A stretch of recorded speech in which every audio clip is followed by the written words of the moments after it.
नमामि धन्वन्तरिमादिदेवम्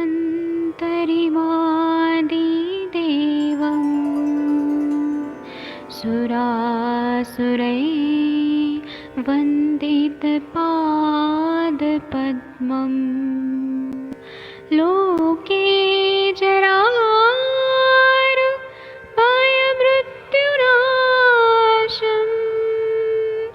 दातारमीशं विविधौषधीनां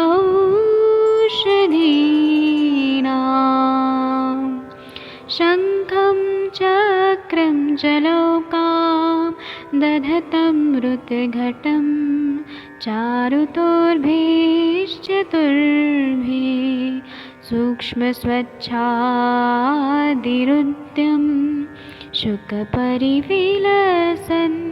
मौलिमम्भोजनेत्रम् कालाम्बोदोज्ज्वलाङ्गं कटितटविलसत्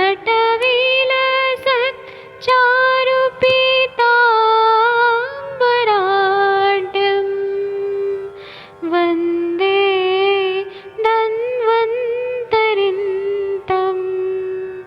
निखिलगदमिव प्रौढदावाग्निनीलम्।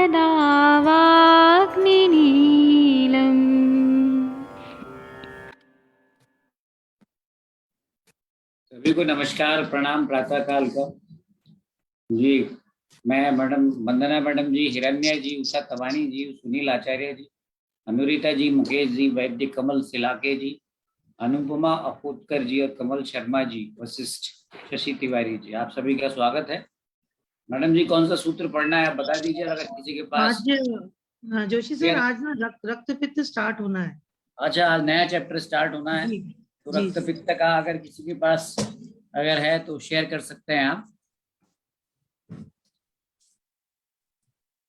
मेरे को लगता है आज हमारे कुछ सक्रिय सदस्य लोग आज उपस्थित नहीं है, तो चलिए आप अष्टांग हृदय का फोटो खींच के डाल दीजिए, या अष्टांग हृदय को ही आप वो कर दीजिए। मैं वही करता हूँ। हाँ, शेयर कर दीजिए।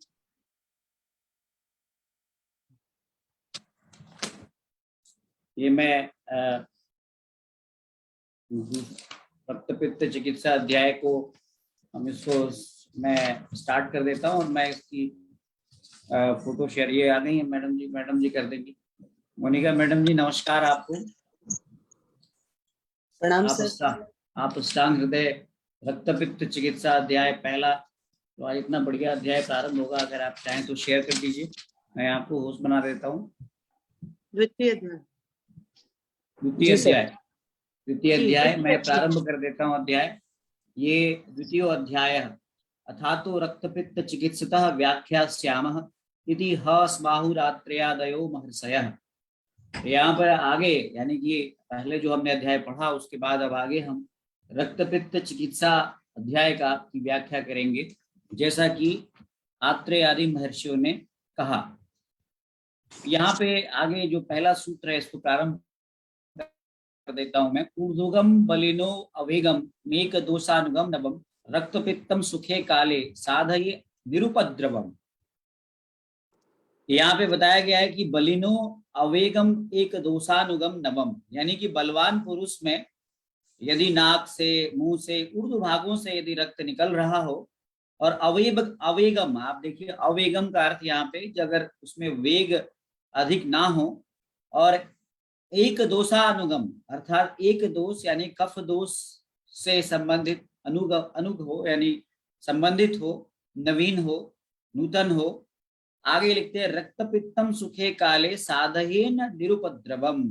तो सुख काल में, यानी कि हेमंत शिशिर ऋतु में और उपद्रव रहित यदि हुआ ऐसा रक्तपित्त तो उसे साध्य माना गया है। यहाँ पर बलिनः शब्द आया है, जिसमें अरुण दत्त जी लिखते हैं बलवतः पुंसो न स्त्रिया, अर्थात बलवान पुरुष में साध्य है, लेकिन यह अप्रमाणिक है। एक दोषानुगम निदान में भी बताया गया ऊर्ध्व साध्यम कफाद अस्मात, ऐसा कहा गया ऊर्ध्वगत रक्तपित्त जो है वो कफ के कारण जो है उसे सुखे काले व्याधि प्रतिपक्ष भूते रोगे, यानी कि प्रतिपक्ष यानी विपरीत काल और एक रोग के जो है सुख काल, तो ये काल की बात यहाँ पे की गई है। इस पे अगर किसी के पास टीका हो तो आप पढ़ सकते हैं। मैंने ये सूत्र पढ़ दिया, अब आप आगे सत्र में व्याख्या कर सकते हैं, चला सकते हैं जी। Thank you Joshi ji sir. वरना मैं टीका लेके आती हूँ, 1 मिनट। हाँ, आप टीका लेकर आइए जब तक हम लोग स्टार्ट करते हैं कि आप, हाँ, आप तब तक डिस्कशन शुरू कीजिए मैम। जी। जी जी मैम। तो हम लोग जो रक्त पित्त का अध्याय है वो ज्वर के बाद ही आया है, और उसका कारण ये है कि बिना पित्त के, मतलब ये आचार्य चरक के अनुसार ये है कि अ, रोगों में जो प्रधान होने का कारण ज्वर का वर्णन है। यानी कि अगर हमने ज्वर समझ लिया, सब कुछ हो गया, और ज्वर के बाद हम लोगों ने रक्त पित्त का यहाँ पर इसलिए वर्णन है क्योंकि जो ज्वर है वो बिना उसके होता नहीं, और रक्त पित्त भी बिना उसके बिना ज्वर के होता नहीं। और ज्वर की जब तक उत्पत्ति नहीं होती तब तक पित्त का प्रकोप नहीं होता। जब ये शरीर में ऊष्मा ले आता है तब ये पित्त जो है वो रक्त को दूषित कर देता है। और इसमें होता क्या है कि हमारे बॉडी के अंदर बिना किसी इट्रोजेनिक कॉज के, यानी कि कहीं कोई ट्रॉमा नहीं हुआ, कहीं ऊपर से कहीं कोई कारण उत्पन्न नहीं है, यानी ट्रॉमा कुछ नहीं है, और अचानक से ब्लड निकलने लगता है मुंह से या नाक से या आंखों से या कानों से या मुंह के नीचे के मार्ग से, गुदा से, योनि से, बिना किसी कारण के जब वो निकलने लग जाए, और तब इसको जो है हम लोग रक्त पित्त के अंडर में मानते हैं। और अभी जोशी सर ने बताया साध्य रक्त पित्त के बारे में, तो हम लोग अभी और भी आगे इलेबोरेट करेंगे कि जो साध्य रक्त पित्त कौन से हैं और इसके जो कारण है। आ गया मैडम? जी मैम, विजिबल है मैम? हाँ।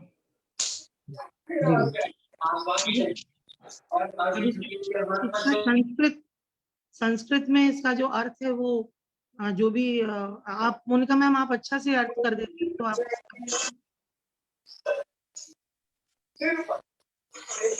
पढ़ दूं मैडम? जी जी पढ़ी मैम, थैंक यू। ज्वर चिकित्सित आदनंतरम रक्तपित्त चिकित्सम उच्यते। जैसे कि मंदार मैडम ने अभी कहा, तो ज्वर की चिकित्सा के बाद में ही रक्तपित्त का क्यों डिस्क्रिप्शन किया गया है। तो काफी बार ये होता है कि ज्वर अगर अच्छी तरह से हम उसका ट्रीटमेंट वगैरह करें तो पूरी व्याधि रोग मुक्त हो जाता है। लेकिन अगर दोष कुछ उसमें रह जाते हैं और दोषों की हम पूरी तरह से चिकित्सा नहीं कर पाते तो उसके उपद्रव स्वरूप भी पित्त जो है रक्त धातु के आश्रय संबंध होने की वजह से रक्त को दूषित करता है, आश्रय हो जाता है और फिर ऊर्ध्वक अधोगर तिर्यक रक्तपित्त में परिवर्तित हो जाता है। इस वजह से भी ज्वर के बाद में रक्तपित्त का चिकित्सा का उल्लेख है। महेश्वरस्य ललाटा ज्वरो वभूव तत्संताप आर्द्र रक्तम उच्यते। मतलब यहाँ पे आपका जो ललाट है, जो हमारा माथा है, वहां पे अगर ज्वर प्रचित हो रहा है, उसी के साथ में तत्संताप आर्द्र रक्तम इत्युक्तम, जो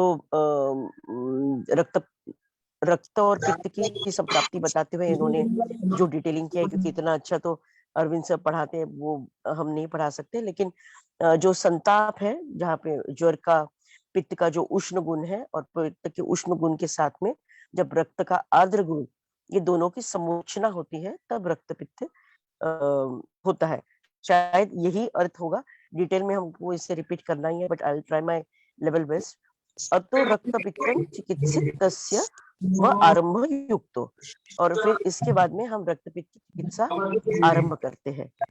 तथा निदाने यदि विशेषण न उक्त तद इहि विशेषण स्पष्ट कृत्वा निदानमाभि प्रायमपि भण्यते रक्तपित्तस्य क्षिप्रकारित्वात्। शब्दशः अर्थ तो ऐसे ही है कि निदान में विशेष जो हेतु है वो स्पष्ट तरीके से यहाँ पे उद्युक्त नहीं किए हैं। और माधव निदान में जो अभी यहाँ पे प्राय रक्तपित्त का प्रकार यहाँ पे उन्होंने डिस्क्राइब किया है। तो अथा तो रक्तपित्त चिकित्सतम व्याख्यास्यामः इति अस्माहु अत्रेयादयो महर्षयः। तो अत्रेय महर्षि जो है अपने सूत्रों में आगे रक्तपित्त की चिकित्सा का व्याख्यान कर रहे हैं। ऊर्ध्वंगम बलिनो अवेगम एकम दोषानुगम नवम रक्तपित्तम सुखे काले साधयेत निरुपद्रवम। ऊर्ध्वगम बलिनो अवेगम एक दोषानुगम नवम रक्तपित्तम सुखे काले साधयन अतिरूपद्रवम। बलिनो मतलब बलवत पुरुषो न स्त्रिया। यहाँ पे डिटेल में नहीं बता पाऊंगी, लेकिन जो यहाँ पे क्लियर अगर कोई बता सकता है तो जरूर बताइए, मैं पढ़ देती हूँ। या मोनिका मैम आप पढ़ेंगी आगे? मैं इसको थोड़ा डिटेल कर देती हूँ मैडम। हाँ मैम बता दीजिए। कि यूजुअली रक्त पित्त के दो मार्ग माने गए हैं, एक ऊपर से दूसरा नीचे से। और अधिक कफ वाले शरीर में ये चरक के अनुसार है, कफ के संसर्ग से ऊपर जाता हुआ जो है वो कान, नेत्र, नाक और मुख से निकलता है। और जो अधिक वायु वाला है वो शरीर में वात के संसर्ग से नीचे आकर मूत्र और गुदा मार्ग से। और अधिक कफ और वात प्रधान शरीर में कफ वात के संसर्ग से ऊपर एवं नीचे दोनों मार्ग से पहुंचता है। और दोनों मार्ग में पहुंचकर ये शरीर से कहे हुए जितने भी छिद्र हैं उनसे निकलता है। अब इन मार्गों में जो रक्त पित्त है जो ऊपर के मार्गों से निकलता है वह तो साध्य है।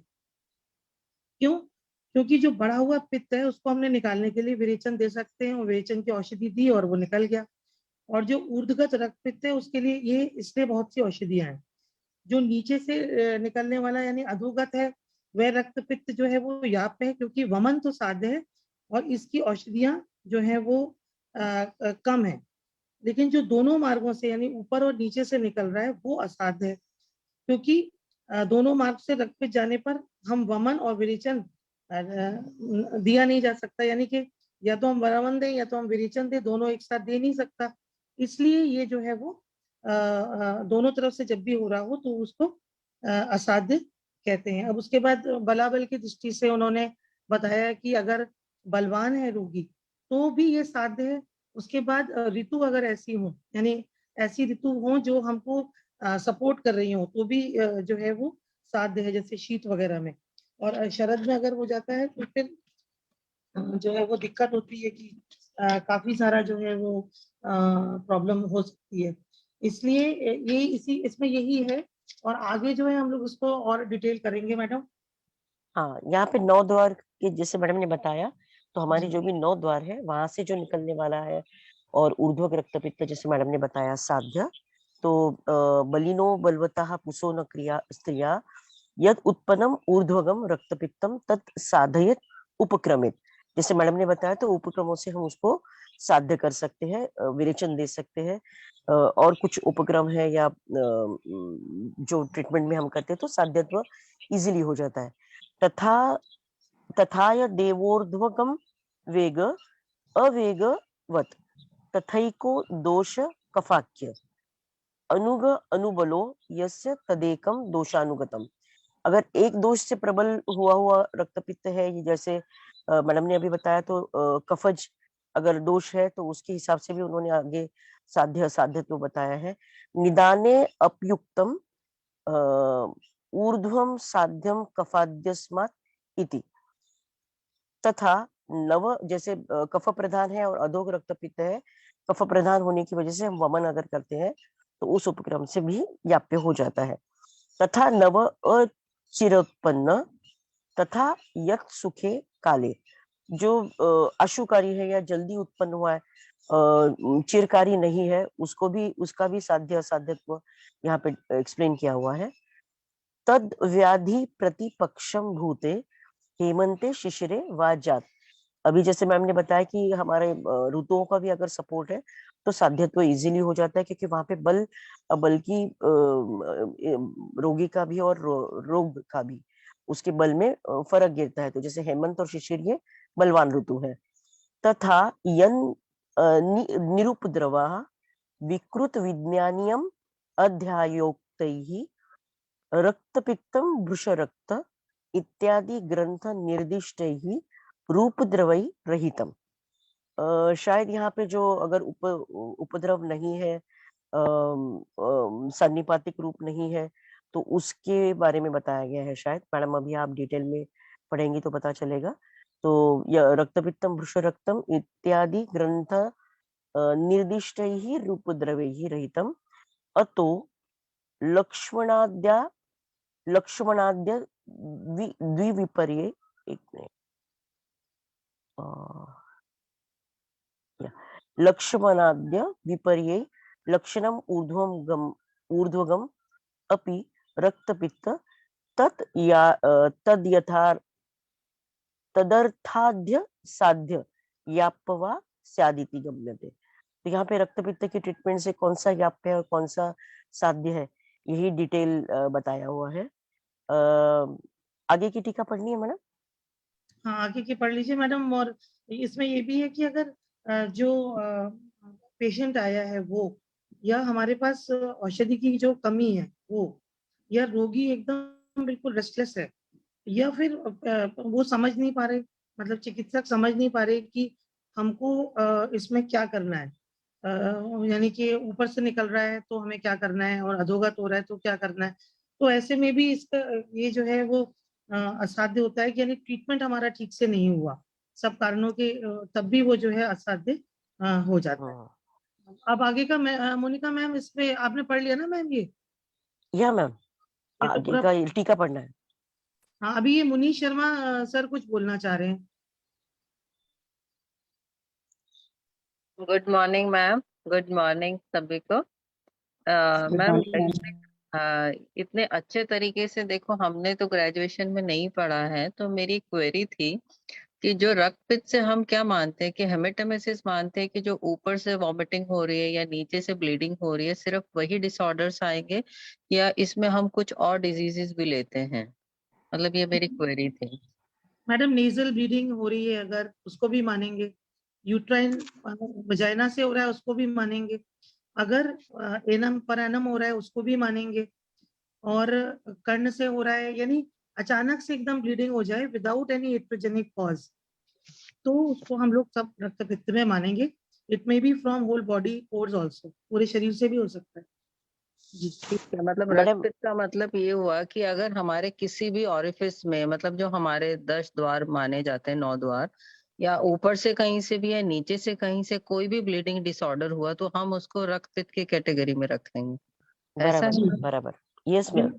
Okay, thank you ma'am, thank या इवन यहाँ पे पीवी ब्लीडिंग जब होता है, स्राव होता है, या फिर अगर गुदगत पाइल्स में ब्लीडिंग होता है, वहां पे आपको दोष की समूर्छना देखनी है कि अगर रक्तगत पित्त ये प्रधान अगर वहां पे संप्राप्ति का हेतु है तो उसको रक्त पित्त में गिनेंगे। अगर बाय चांस वहां पे कोलाइटिस है, कोलोन में कुछ बिनाइन ट्यूमर है, या फिर हाइटिस हर्निया है, तो अगर बिनाइन ट्यूमर की वजह से ब्लीडिंग हो रहा है तो भी आपको ट्रीटमेंट करते वक्त में आपको रक्त, जैसे आप ट्रीटमेंट करते हैं केसेस को, तो आपके ध्यान में आता है कि रक्त पित्त की चिकित्सा बहुत अच्छी तरह से आपको लागू होती है।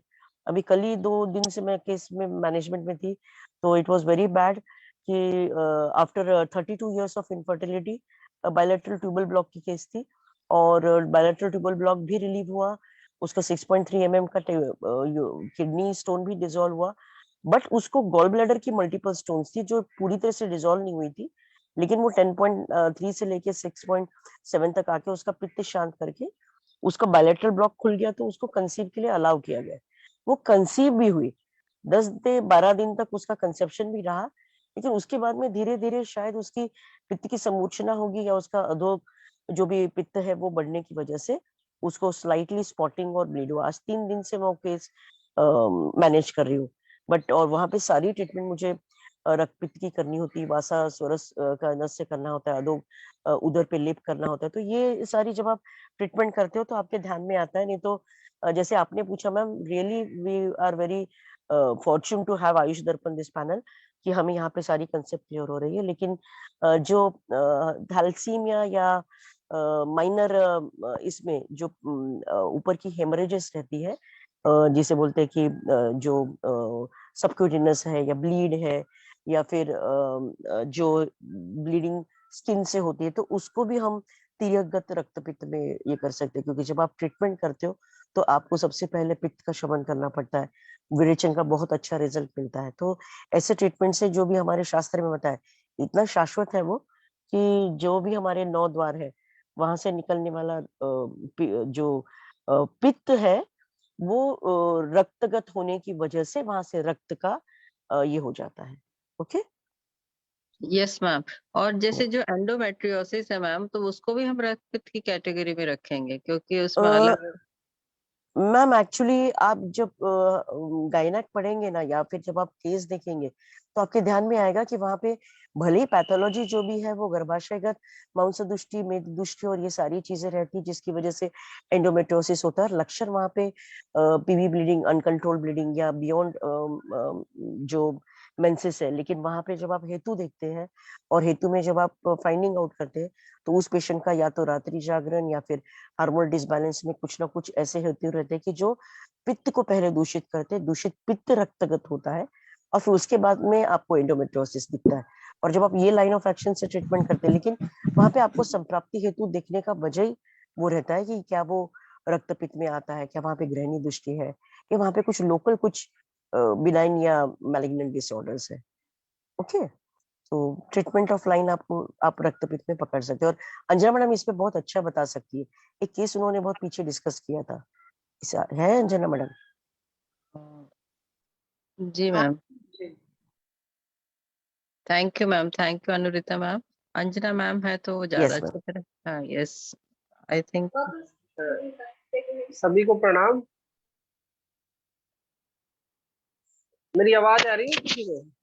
जी सर, आ रही है। हेलो। हाँ जी सर, मैम। आ रही है। मैम जैसे मुनीष मैम पूछ रही थी, तो इसमें जैसे जब ब्रेन में इंफाक्ट होता है, हेमोरेज होता है, तो इसको भी हम ऊर्ध्व रक्तपित्त या तिर्यक रक्तपित्त में ही मानेंगे? बिल्कुल सर, अब क्योंकि मुझे हम लोग के शास्त्रों में ये लिखा हुआ है कि शरीर के बाह्य स्रोतों से आघात आदि कारणों के बिना, यानी कोई अगर कोई आघात नहीं है और अचानक से हो रहा है, तब उसको हम रक्तपित्त मानेंगे। नहीं उसका मैम, जैसे क्या होता है इसमें, नहीं वैसे तो क्या है कि ये अनुसंधान का विषय है, लेकिन एक अपन जब संभाषा कर रहे हैं, डिस्कस कर रहे हैं, तो इसमें ऐसा सोचने को भी आ सकता है कि जब जो ये ब्लड थिनर टैबलेट लेते हैं कई लोग, या जैसे डेंगू फीवर में प्लेटलेट्स बहुत कम हो जाती है, तो वहाँ क्या है कि गम्स के पास से भी ब्लीडिंग चालू हो जाती है, जहाँ भी तो उसमें भी क्या कई बार क्या ब्रेन हेमरेज जैसी कंडीशंस हो जाती है, इंटरनल ऑर्गन्स में भी ब्लड्स आने लग जाता है, जैसे स्प्लीन है, लीवर है, तो उस चीज को भी इस श्रेणी में माना जा सकता है, या इसको यस अलग ही यस माना सर, जाए? Of course sir, of course. क्योंकि पित्त आप की देखिए, दृष्टि। स्ट्रोक का पेशेंट किसी ने देखा है, कभी अटेंड किया है, या इंटरनल ब्रेन हेमरेज जो पेशेंट कोमेटस रहता है, अगर यस उसको रिवाइव करते वक्त में आपने देखा होगा, तो आपको मतलब इट्स ऑफ कोर्स कि काफी सारा एक्सपीरियंस लेने के बाद में आप इतने कॉन्फिडेंट हो जाते हो, लेकिन आप उसको भी रक्तपित्त में ही मानिए, क्योंकि जिसका ब्लड प्रेशर बढ़ता है या किसी भी वजह से, अभी आपने जैसे बताया कि ब्लड थिनर्स, सर ये मेडिकली इंड्यूस्ड रक्तपित्त हुआ। और ऐसे मैंने केस देखे कि जहाँ पे फटाफट फटाफट इंटरनल ऑर्गन ब्लीड हुआ। और मैं पर्सनली इतना रक्तपित्त पे इतना अच्छा बोलने की वजह ये है क्योंकि my baby is dengue survivor, और मैंने ये सारी संप्राप्ति मेरे आंखों के सामने, जब वो 5 साल का था तब मेरे आंखों के सामने घटित होते हुए देखी है, उसमें से रिकवरी देखी है। विद इन 24 आवर्स 10,000 6,000 प्लेटलेट का इफ्यूजन्स कैसे बढ़ते हैं, कैसे उसके लंग्स में इफ्यूजन हुआ, कैसे नेजल ब्लीड हुआ, कैसे उसके साइटिक फ्लूइड ये हुआ, तो ये भी आपको वहां पे मतलब जैसे रक्तपित्त में बताया है। लेकिन अभी ये शायद आगे की धातुगत अवस्था शायद होगी या फिर उपद्रव होगा, ये तो अरविंद सर ही ज्यादा अच्छी तरह से बता सकते हैं। लेकिन जो भी इंटरनल हेमरेज के पेशेंट है, या जो मैंने टैकल किया, I had dealt with Jahangir करके, यहाँ का बहुत बड़ा कॉर्पोरेट हॉस्पिटल है, तो he was with the comatose condition with an internal haemorrhage of brain. Surgery वहां पे ऑप्टेड नहीं था, इस वजह से उनकी फैमिली ने मुझे कंसल्ट करने के लिए बोला था। राउंड अबाउट 8 से 10 दिन मैंने थ्रू आरटी ट्रीटमेंट देने के बाद में जो पेशेंट रिवाइव हुआ, till date he is alive. सिर्फ उनको बाद में बहुत हल्का सा 10 साल के बाद में पैरालिटिक अटैक हुआ था, उसमें से वो बाहर निकला है। लेकिन आपको ट्रीटमेंट देते वक्त में वहां पे जैसे वातवा नाड़ियां नर्वस सिस्टम में देने से पहले आपको रक्तगत पित्त, वात, इन सब चीज को कंट्रोल करना पड़ता है। लेकिन वहां पे अगर हेमरेज हो रहा है या ब्लीड हो रहा है तो that will be again a रक्तपित्त, बट इट विल बी ऊर्ध्वक रक्तपित्त। तो वहां पे आपको जो भी छोटे छोटे टिप्स है, हमारे विरेचन है या पे जी जो मैडम, हमारा यही रक्त मैं कहने शोधक, वाली थी कि या जो ऊर्ध्वगत ये जो होता है इसके अंदर विरेचन, इन्फार्क्ट वगैरह जब होता है थोड़ा कंजर्वेटिव ट्रीटमेंट के बाद जब हम विरेचन देते हैं तो उसका पेशेंट बहुत अच्छे से रिवाइव होता है। और हमारे यहाँ ट्रीटमेंट भी यही है कि ऊर्ध्वगत रक्तपित्त में हम जो है विरेचन दे रहे हैं। और जब भी जो है वो रक्त जो है वो पित्त से दूषित हो रहा है तो ही हो रहा है, तो ये कोई भी कारण से हो, और अगर ब्लीडिंग हो रही है रक्त के दूषित होने से, मतलब रक्त का पित्त के द्वारा जब वो दूषित हो रही है तो वो कारण जो भी हो, और ब्लीडिंग हो रही है तो उसमें, और हमारा लाइन ऑफ ट्रीटमेंट भी वही होता है, ऊर्ध्वगत हो रहा है तो हम विरेचन देते हैं और तुरंत उसको क्यों नहीं रखेंगे, बिल्कुल रखेंगे। और उसमें नेजल ब्लीड भी करता है, कभी कभी पेशेंट को जब ज्यादा हो रहा है तो नेजल ब्लीड कर जाता है, और वो जो पेशेंट है जो बेटर रहते हैं। और उनके जो कारण है, अगर हम रक्तपित्त के कारण देखें तो उनमें भी यही सब है कि जो हम बहुत सारी जो चीजें ऐसी खा लेते हैं जैसे वीर्य वाली है, तो तब जाके ये दूषित होता है रक्त पित्त के द्वारा। यदि पित्तवर्धक आहार जैसे ले रहा है पेशेंट, दही ले लिया या मट्ठा ले लिया या खट्टी वाली जो नमस्कार वंदना मैम, नमस्कार मोनिका मैम। उसका शायद मैं जैसा सोच रही हूँ, और अपने ग्रंथ में भी लिखा हुआ है कि रक्तवस की दृष्टि और यकृत एंड प्लीहा, क्योंकि उसका मूल स्थान वहां पर है, तो हो सकता है कि पित्त वहां का इन्वॉल्वमेंट ज्यादा होने के कारण ये सब हो रहा है। क्योंकि ऊर्ध्व रक्तपित्त की जो है वो आमाशय से होती है, और अधोग रक्तपित्त है वो पक्वाशय से होती है। तो उसके कारण क्या आपने बोला ना कि विरेचन से वो ऐसा होता है, तो ये भी हो सकता है कि ये ग्रंथ में ये भी लिखा हुआ है, कहीं मैंने ऐसा पढ़ा था। बिल्कुल मैम, हेलो क्योंकि मैम। हाँ तो हाँ, क्योंकि कोलाइटिस कहीं ना ये उसका जो मेन पॉइंट है रक्तवस्त्र का जो इन्वॉल्वमेंट हो जहाँ होता है यकृत और प्लीहा, ज्यादा हम लोग ध्यान रखते हैं कि उसमें ही दृष्टि होने के कारण, पित्त की दृष्टि होने के कारण ही सब होता है, इन्वॉल्वमेंट रहता है ना। तो ये सब कोई भी हो, बाह्य या क्योंकि सब में आहार विहार से लेके सब कुछ, मैम ने बताया कि बीपी का है तो उसमें भी मानसिक कारणों के कारण भी हो सकता है, क्योंकि ज्यादा होने से बीपी भी इंक्रीज होगा, उसमें पित्त इन्वॉल्वमेंट भी इतना रहता है, तो रक्तवस्त्र की दृष्टि होती है, तो उसी के कारण ये सब प्रॉब्लम स्टार्ट होते हैं। मैं सोच रही वैसा मैम, बाकी आप समझे कि मुझे समझाना इतना नहीं आता है अच्छे से। Thank you ma'am. आगे का पढ़ दीजिए मोनिका मैम। उषा मैम आप ही पढ़ दीजिए। जी मैम, उषा मैम पढ़ लेंगे। मैम ये आयुर्वेद साइंस ये वाली पढ़नी है मैम। रक्तपित्त चिकित्सितम। एक काम कीजिए आप मैम, ये इसका मीनिंग, हाँ उसमें मैम वैसे कुछ है नहीं, ये वही बोल रहे हैं कि रक्तपित्त चिकित्सितम तत्र साध्यमाह ऊर्ध्वगमिति, मतलब ये कह रहे हैं कि जो ऊर्ध्वग है वो साध्य है, और अवेग वेग बाहुल्य रहितम, क्योंकि इसमें अवेग का मतलब है कि वेग बाहुल्य से रहित, मतलब बहुत ज्यादा वेग जिसमें ना आ रहे हो, ये नहीं कि बिल्कुल वेग ना आ रहा हो, वेग बाहुल्य जहाँ पे ना हो उसको अवेग कहा है। सुखे हेमंत आदौ, और हेमंत आदि में होने वाला जो है उसको वो बताया गया है कि वो थोड़ा सुख साध्य है, ऐसा यहाँ पे मैम समझ में आया मुझे मिली। आप बताइए मैम, यही इसका रहेगा ना मैम? राइट मैम, राइट, बराबर जी मैडम। इसमें पित्त मैम का अगला श्लोक। हाँ, बोलिए मैम। गुड मॉर्निंग सभी को। वैद्य आशा टंडन फ्रॉम। एक्चुअली मुझे लगता है इसमें पित्त का इन्वॉल्वमेंट ज्यादा होने की वजह से हेमंत ऋतु में जैसे पित्त की शांति होती है, तो उसकी वजह से इसमें सुख साध्य बताया गया है हेमंत ऋतु में, ये मेरा मानना है। जी तो जैसे हम लोग विरेचन वगैरह कराते हैं ना, तो विरेचन का जो काल बताया गया है, जैसे श्रीधर कस्तूरे वगैरह बुक है, तो उसमें भी जो विरेचन के अनुसार जो विरेच्य काल बताया गया है, उसमें हेमंत ऋतु का समावेश किया गया है, क्योंकि इसमें वातावरण में भी पित्त शांति होती है। और शरद में कराते हैं ना। हाँ, शरद वगैरह में भी, मतलब शरद हेमंत इसमें कराना अधिक योग्य है विरेचन। जी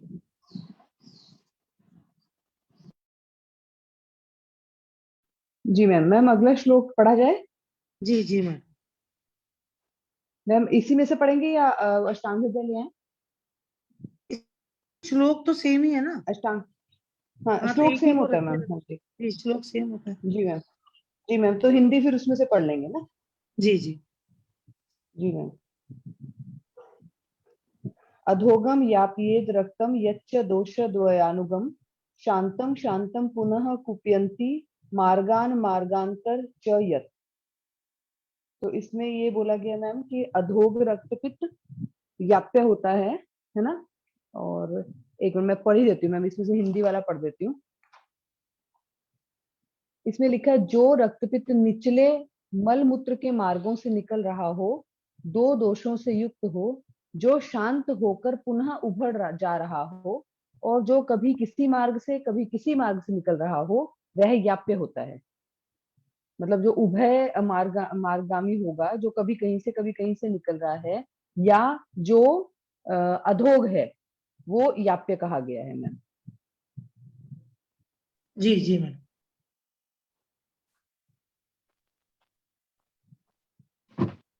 जी टीका पढ़ी जाए मैम? कोई पढ़ेंगे टीका क्या?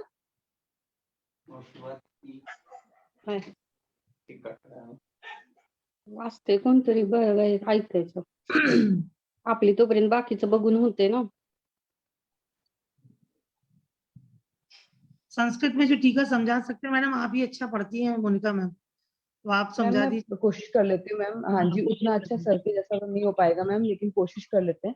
जी जी। अधोग रक्त या अधोग रक्त पित्तम ऊर्ध्व ऊर्ध्वग रक्त पित्तोक्त कफ्त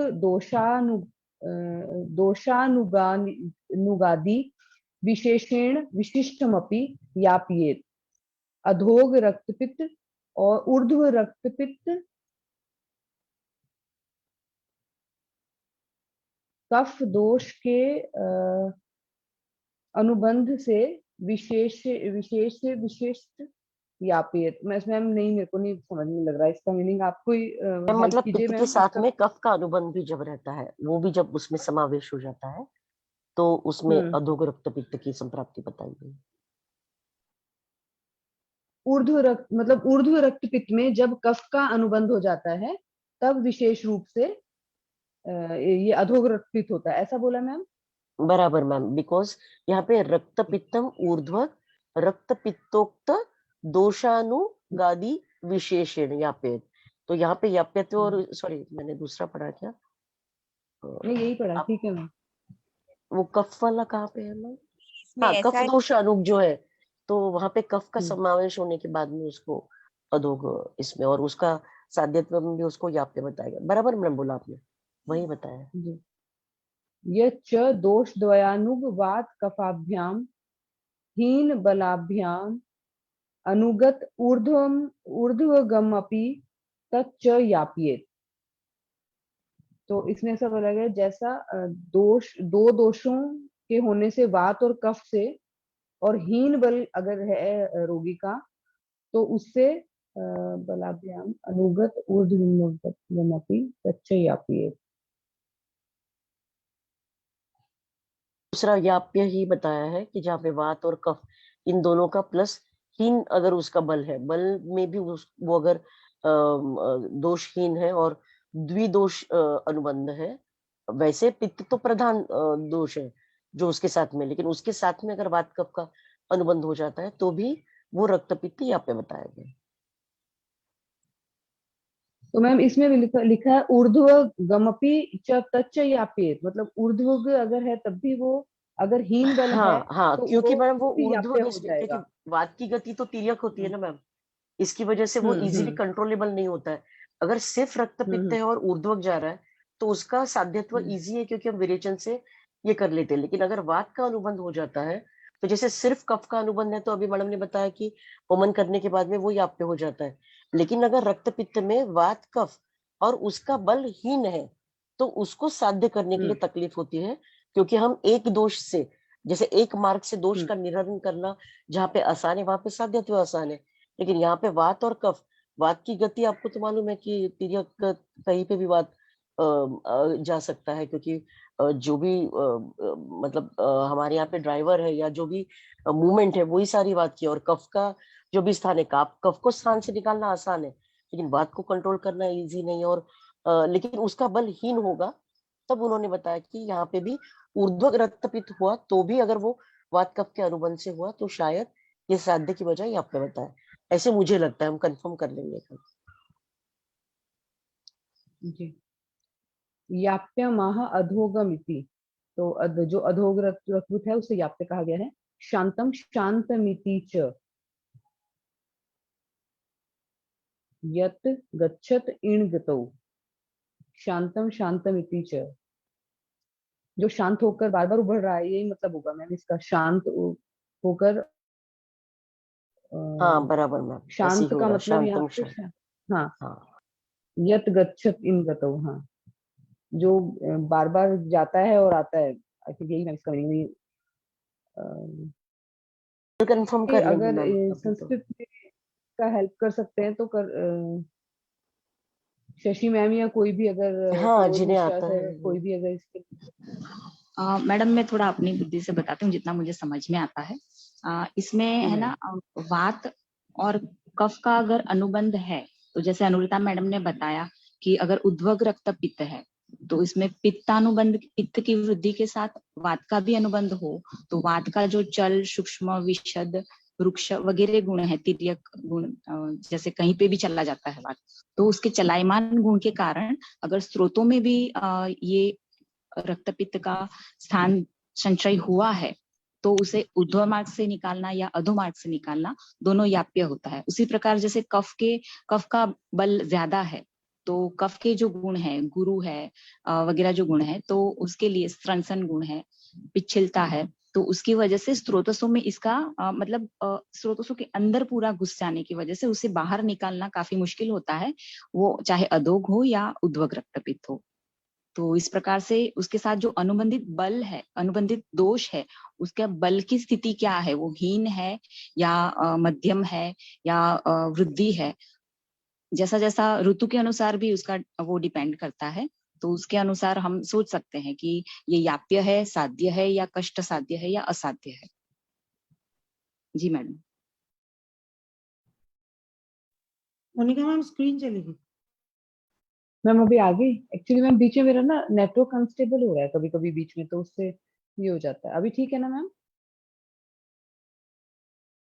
जी जी आ गई। नेक्स्ट पढ़ा जाए मैम? जी मैडम। एक बार कल जब सर आएंगे तो इनको रिवाइज करके और क्लियर कर लेंगे मैम, तब तक हम। यस मैम, क्योंकि बहुत इंपॉर्टेंट है ये चैप्टर, और आप इमरजेंसीज में इतना हैंडल करते हैं कि बस किसी ने कोविड में ऐसी केस अगर हैंडल की होगी तो मैंने हेमाटोमेसिस की केस हैंडल की हुई है, जब पेशेंट ऐसी कंडीशन में होता है कि उसका लंग्स भी कोलैप्स हो जाता है और फिर रक्तस्रीवन हो, तो शायद उसको भी हम रक्त पित्त में ही गिनेंगे ऐसे मुझे लगता है, क्योंकि ट्रीटमेंट देते वक्त में आपको पित्त को क्या मतलब पेशेंट की व्याधि जो है वो बताता है कि कफ और सर्दी जुकाम और वो सारी चीज, मतलब ये कोविड के दौरान का बता रही हूँ मैं, लेकिन उसके साथ में अनुबंध अगर इसका है पित्त का है तो वो बताता है कि स्टीवन से ये निकल रहा है। और कुछ जैसे ट्यूबरकुलोसिस वगैरह के केसेस है तो उनमें भी वो चीज रहती है, लेकिन उसको रक्त पित्त में ना गिनते हुए शायद वो अवस्था होगी कुछ। तो ये सारे जो भी डिस्क्रिमिनेटिंग चीजें जहाँ पे तिर्यक और अधो और ऊर्ध्वगामी रक्त निकलता है, तो उसके बारे में थोड़ा कंसेप्ट क्लियर कर लेंगे। आकांक्षा जी आप कुछ बोलिए ना, या अंजना मैडम कुछ है तो, क्योंकि पीवी ब्लीडिंग और इसके ऊपर बहुत अच्छा बताया था अंजना मैडम ने एक बार। आई थिंक अंजना मैम आज है नहीं सर से। है नहीं ना? आकांक्षा जी आपके अनुभव बताइए ना, क्योंकि या she is there. Hello hello ma'am, sorry मैंने ना लेट ज्वाइन किया था, इसलिए मैं थोड़ा सा नहीं ज्वाइन नहीं कर नहीं मैम, पाई। रक्तपित भी चल रहा है, सब लोग एक दूसरे को पूछ के ही कर रहे, क्योंकि अपने इतने परफेक्ट तो ये नहीं है संस्कृत। लेकिन मतलब मेरे पास में इमरजेंसी केसेस रहता है, तो इस वजह से मैं उसको कोरिलेट नहीं कर पाती हूँ, लेकिन कोशिश कर रही हूँ मैं। ऐसे डायरेक्ट रक्तपित्त तो मेरे घर में ही केस हुई है, जहाँ पे नेजल ब्लीड होके डेंगू में प्लेटलेट कम हुआ है, या फिर जो तिर्यकगामी, वो भी मैंने ऐसे पेटिकल हेमरेजेस वाले जो माइनर थैलेसीमिया या ऐसे केसेस देखे हैं।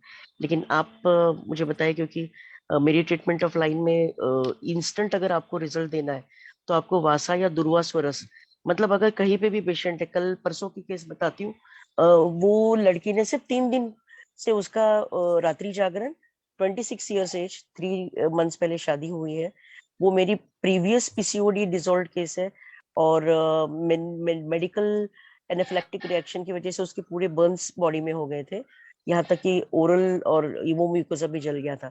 उससे उसको पिछले साल रिकवरी देने के बाद में अच्छा रिलेशन है, तो उन्होंने फोन किया कि बहुत उल्टियां हो रही है, 3-4 o'clock की वो गिडीनेस वगैरह आके, तो सुवर्ण सूक्ष्मकर वगैरह देके मैंने उसको सेटल तो किया था।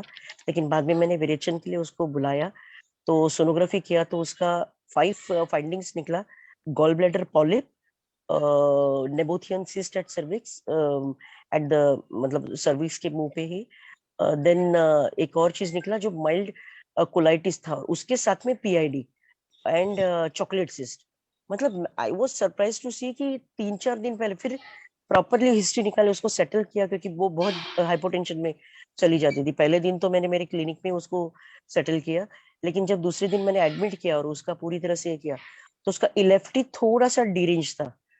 तो मतलब अभी मैं रक्तपित्त पढ़ रही हूँ, इसकी वजह से मैं वो लाइन ये कर रही हूँ। लेकिन जब इमरजेंसी रहती है, पेशेंट सिंक हो रहा है, एलोपैथी नहीं लेना चाहता है क्योंकि वो ड्रग रिएक्शन की केस है, तो मेरे लिए इट वाज वेरी डिफिकल्ट। लेकिन 2 दिन मैंने संयम रखा, आज तीसरा दिन है उसका। तो जो भी रक्त पाचक गण है, उसके साथ में रक्त प्रसादक गण है, वो देके उसको सेटल तो किया। लेकिन दुर्वा और इसका जो स्वरस है, वासा का स्वरस है, वो बहुत अच्छा रिजल्ट देता है। तो मैंने जी जी उसको अनुराधा मैम, आप बिल्कुल सही बोल रही हैं। और मैंने इसका प्रयोग अभी किया था कि वो जीयूबी करके पेशेंट है, उसको बता दिया था कि हिस्टेक्टमी होगी, और उसको मैंने बोला अभी तुम कंजर्वेटिव पर रहो, तुम्हारा पेरीमेनोपॉजल फेज है और डीयूबी तुम्हारा हाँ उसके डिस्फंक्शन यूट्राइन ब्लीडिंग। और उसको मैंने जो हाँ स्थिति की चिकित्सा की थी, उसको मैंने कामधुदा दिया था एक्चुअली, और बोल बदल दिया था। साथ में दूर्वा अपने गार्डन में से निकाल के उसको खूब सारी दूर्वा दी, नाभि पूरण पर और बहुत फास्ट काम पैरों करता में है यहाँ। लगाने के लिए, और उसका स्वरस का ही नस्य भी दिया। और वो पेशेंट बिल्कुल ब्लीडिंग उसकी रुक गई, बोला वो रुक गया है कि नहीं वेरी अभी मैं गुड, ऑपरेट वेरी नहीं कराऊंगा। तो दूर्वा का बहुत ही बढ़िया रोल देखा है। इनफैक्ट मैंने आकांक्षा मैम से मतलब उनकी गाइडेंस में मैंने दूर्वा घृत बनाया और दूर्वा खंड भी बनाया। या वासक, मैं इसीलिए आकांक्षा जी। मैम को अभी बोली, पर क्योंकि अभी मैम एकदम अचानक से दूर्वा खंड, और वो तो नहीं था मेरे अवेलेबल, बट दूर्वा बहुत सारी थी और बोलभद्र रस अवेलेबल था। तो बहुत ही बढ़िया उसका रिजल्ट है। और उसका जो हेतु थे, मतलब जो पत्ते पत्ते उसको अच्छे से बताया है कि तुमको केवल ये लेना है। मैडम, मतलब गाने मैंने बता दी विरेचन उसको। दिया ना ये कोलाइटिस के पेशेंट को, वो ऐसे जैसे महाराजा स्टाइल पेन होता है ना हमारे यहाँ पे, मॉडर्न में साइंस बताए हैं इसके अपेंडिक्स के, एग्जैक्टली वैसे करके। लेकिन चॉकलेट सिस्ट उसका लेफ्ट साइड में था, और राइट साइड में उसकी जो ओवरी, लेफ्ट साइड की ओवरी जो है वो शंकन वगैरह थी। मैम इसको विरेचन देती, इसका विरेचन में से ब्लैक स्टूल्स निकला है। इसका मतलब जी ये जी जी। रक्तपित्त सिर्फ अधोग ना होते हुए, ये अंदर भी रक्तपित्त की वजह से मतलब कोलाइटिस की वजह से कुछ ब्लीडर्स फूटे होंगे। और मैं जी इतनी डर गई, क्योंकि उस वक्त में मैंने विरेचन गलत तो नहीं दे दिया, ये भी टेंशन आ जाता है क्योंकि पेशेंट हाइपोटेंशन में जा रही है। तो मैंने फिर आईवीज थोड़ा सा बढ़ाया, क्योंकि वो पानी कम पीती थी। फिर हिस्ट्री निकाला मैंने, वो 3 डेज नॉनवेज खाई है, 3 डेज नॉनवेज खाई है। शायद एनीमिक भी होगी, क्योंकि उसका मतलब इतना पेल हो गई थी वो, कि मुझे ऐसे लग रहा था कि शायद अभी मुझे मॉडर्न यूज करना पड़ेगा। कोलाइटिस भी, पीआईडी भी और चॉकलेट्स, इसमें जो मॉडर्न लोग हैं उन्होंने तो तुरंत बता दिया कि मैडम इसका सर्जरी करना पड़ेगा, वरना पेशेंट विल सिंक। क्योंकि पेशेंट एकदम चक्कर आके गिर जाती थी। चक्कर तो उसके कम हो गए थे जैसे मैंने रक्त प्रसादक और ये सारी चीजें दी थी। लेकिन जब विरेचन बहुत माइल्ड दिया, लेकिन विरेचन के बाद में मैंने बस्ती भी दिया, और उसके बाद में पेशेंट के ब्राउन कलर के स्टूल्स, मतलब ये करके नॉर्मल स्टूल पे आज तीसरे दिन वो आई है। मतलब इतना सटीक है ना आयुर्वेद कि आप हक्के बक्के रह जाते हो कि अभी मेरे लिए सिर्फ चैलेंज यही है कि 3 दिन के बाद में मैं उसका नौशो वॉमिटिंग रुक गया है, उसका वो रुक गया है, ब्राउन स्टूल्स रुक गया है, मतलब मलीना रुक गया जो इंटरनल ब्लीड है। अभी सिर्फ सोनोग्राफी में हमें देखना है कि पीआईडी और कोलाइटिस चला गया क्या, क्योंकि कोलाइटिस अगर बढ़ जाता है तो it is always a danger कि शी कैन ब्लीड इनसाइड। लेकिन कितना 3 दिन का हेतु रहा है या प्रीवियस उसके 3 महीने से जागरण होगा, न्यूली मैरिड है तो आपको भी मालूम है कि लोग नहीं सुनते हैं, उनके अपत्यकर हेतु होटल वाली सारी लाइफ ये जरूर होगी, लेकिन पेशेंट हमें बताता नहीं है और आपको लगता है कि बस 3 दिन जागरण हुआ है उसकी वजह से ही हुआ है और फिर आप ट्रीटमेंट करते हो। तो बहुत सटीक है आयुर्वेद। और अभी तो रक्तपित पड़ने की वजह से मुझे और संप्राप्ति का रास्ता मिल गया। मुझे जस्ट जब इमरजेंसी रहती है और आपके सामने पेशेंट 80 और 60-40 पे पहुंच गया बीपी, उसको रेज अप करना है तो तब आपको बहुत मैनेजमेंट डिफिकल्ट होती है। बट थैंक्स टू आयुर्वेद कि you can really apply and you get miraculous result. Okay, hello ma'am Kanksha ji. Ma'am आपने अभी जस्ट बोलिए मैम। बोलिए मैम बोलिए बताती हूँ। बोलिए मैम, बोलिए।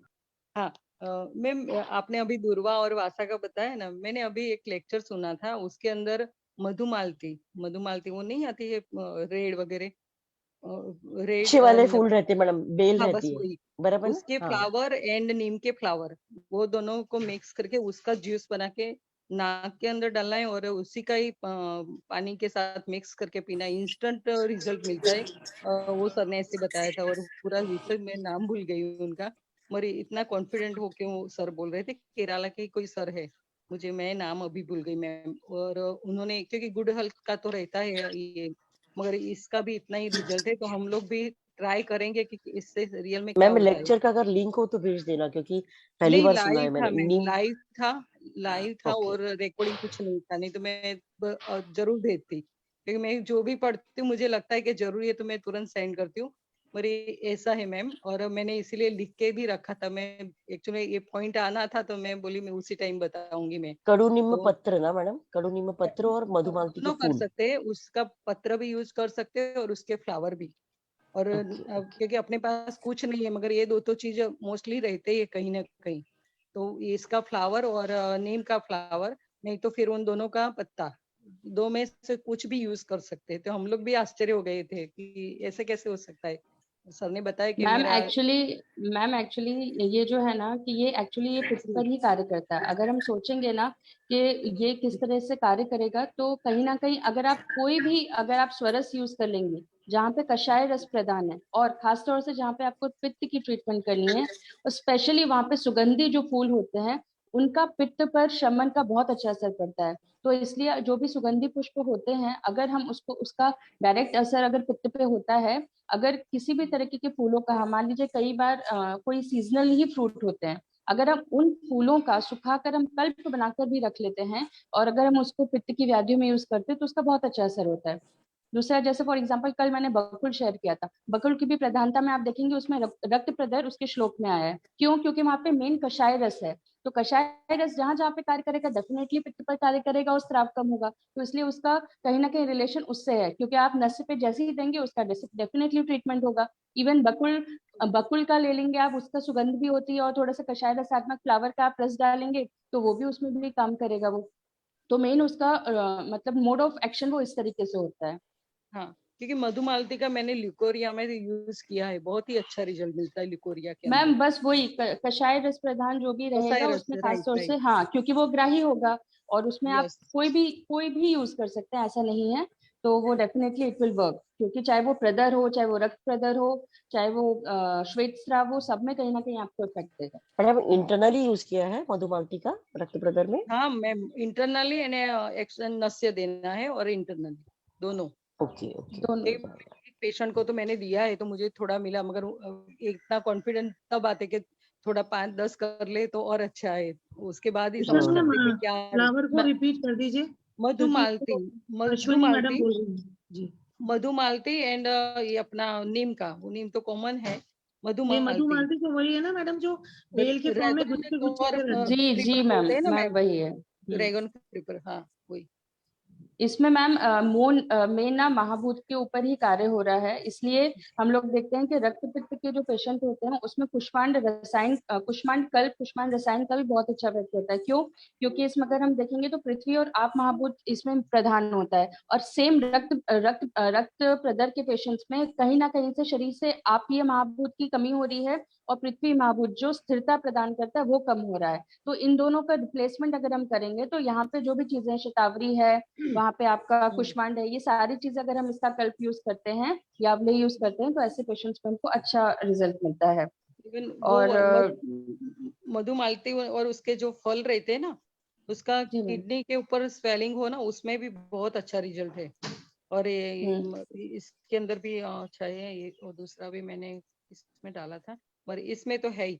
और क्योंकि जलन कम होता है, आपने अभी बताया ना कि उसका कषाय गुण ज्यादा होने से जी मैम, कषाय और कहीं ना कहीं सुगंधी जो उसका गुण है उसके कारण भी, जी ये दोनों उसका मेन है।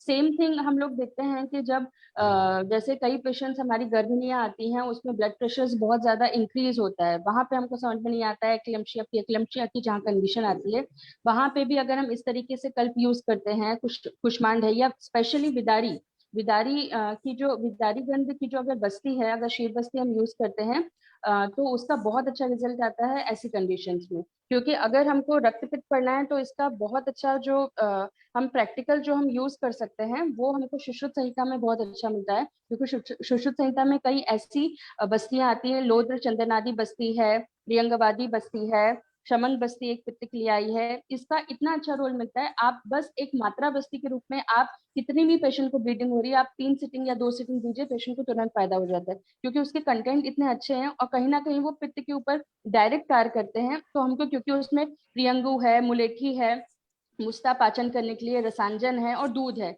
ये सारी चीजें देखिए कहीं ना कहीं ऐसा कार्य करती हैं जो आपको, हाँ एक और बस्ती है ये प्रियंगवादी गण की सुश्रुत में, उसमें प्रियंगु है, उसमें धातकी पुष्प है, उसमें चंदन है, रक्त चंदन है, मोचरस है, रसांजन है, मंजिष्ठा है। तो ऐसी चीजों को अगर हम शीतपाक के साथ उसमें तुरंत, लेकिन इसमें एक चीज बस ध्यान रखने की होती है कि हम इसमें किसी भी तरह के अगर रक्तपित्त का पेशेंट आता है तो हमको उसमें स्नेहन स्वेदन बिना दिए हमको तुरंत सिर्फ मात्रा बस्ती के रूप में उसका उपयोग करना चाहिए। क्योंकि जहाँ पे स्वेदन का कार्य आ जाता है वहां पे पित्त बढ़ के ब्लीडिंग रुक नहीं पाती है और एग्रीवेट हो जाती है। तो बहुत अच्छे इसके यूजेस होते हैं।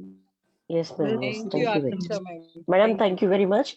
आप ये मैम, बस्तियां जरूर डाल दीजिएगा मैडम, सुश्रुत की जो आपने बताई अभी। Hello ma'am, good morning. Madhumalti का फूल माने जी तो मैम। मराठी में क्या बोलते हैं उसको?